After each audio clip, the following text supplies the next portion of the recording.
அனைவருக்கும் வணக்கம்ங்க.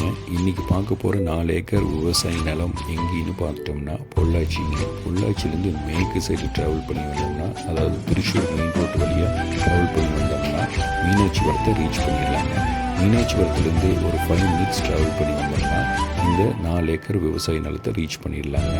அதாவது ரோடு பேஸ், நல்ல ரோடு பேஸில் உள்ள ப்ராப்பர்ட்டிங்க.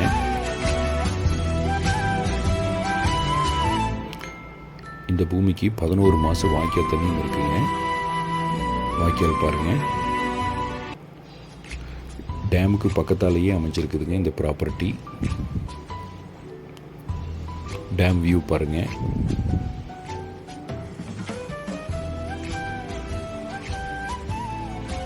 இந்த 4 ஏக்கராவில் என்ன இருக்குதுன்னு பார்த்துட்டோம்னா ஒரு 250 தென்னை மரங்கள் இருக்குதுங்க. வயசுன்னு பார்த்துட்டோம்னா ஒரு 15 வயசுலேருந்து 20 வயசுக்குள்ளே இருக்குங்க. எல்லாமே நாட்டு தென்னை மரங்கள்ங்க. நல்ல கல்லுக்கு சூட்டபுளான ஏரியாவில் அமைஞ்சிருக்குதுங்க இந்த ப்ராப்பர்ட்டி. நல்ல ஜலமூலையில் கிணறு இருக்குதுங்க. கிணறு ஆழம்னு பார்த்துட்டா ஒரு 20லேருந்து 30 அடி ஆழம் இருக்குங்க. ஒரு 11 மாதம் வாய்க்கால் தண்ணியும் கிணத்துலேயே விழுந்துருங்க. அது இல்லாமல் ஒரு 500 பாக்கு மரங்கள் இருக்குதுங்க. இன்ட்ரமங்கலாக முகித்து வச்சுருக்குறாங்க. அது இல்லாமல் ஒரு 150 ஜாதிக்காய் மரம் இருக்குதுங்க. வயசுன்னு பார்த்துட்டா ஒரு 4லேருந்து 5 வயசுக்குள்ளே இருக்குதுங்க. ஒரு 50 மாமரங்கள் இருக்குதுங்க. நல்ல வெரைட்டியான மாமரங்கள் வச்சுருக்கிறாருங்க. இமாம் பசந்த், வங்கனப்பள்ளி, செந்தூரம் அந்த மாதிரி வெரைட்டிஸ் இருக்குதுங்க. ரோடு பேஸ்னு பார்த்தா NH ரோட்லேருந்து 1 கிலோமீட்டர் ட்ராவல் பண்ணி வரணுங்க.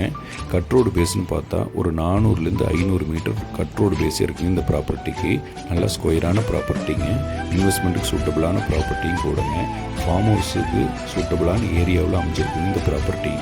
வாட்டர் சோர்ஸ்னு பார்த்துட்டா ஒரு 7 HP ஃப்ரீ சர்வீஸ் இருக்குதுங்க. ஒரு போர்வெல் இருக்குதுங்க. ஆற்று பாசனம் இருக்குது. நல்ல வாட்டர் சோர்ஸ் உள்ள ஏரியாவில் அமைஞ்சிருக்குதுங்க.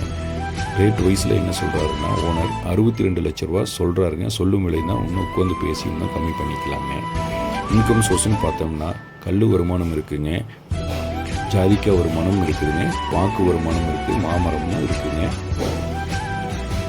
வேறு ஏதாச்சும் டீட்டெயில்ஸ் தேவைப்பட்டுச்சுன்னா ஸ்க்ரீனில் தெரியுற நம்பருக்கு மறக்காமல் கான்டாக்ட் பண்ணுங்கள். மறக்காமல் நம்ம சேனலை சப்ஸ்கிரைப் பண்ணுங்கள். தேங்க்யூ.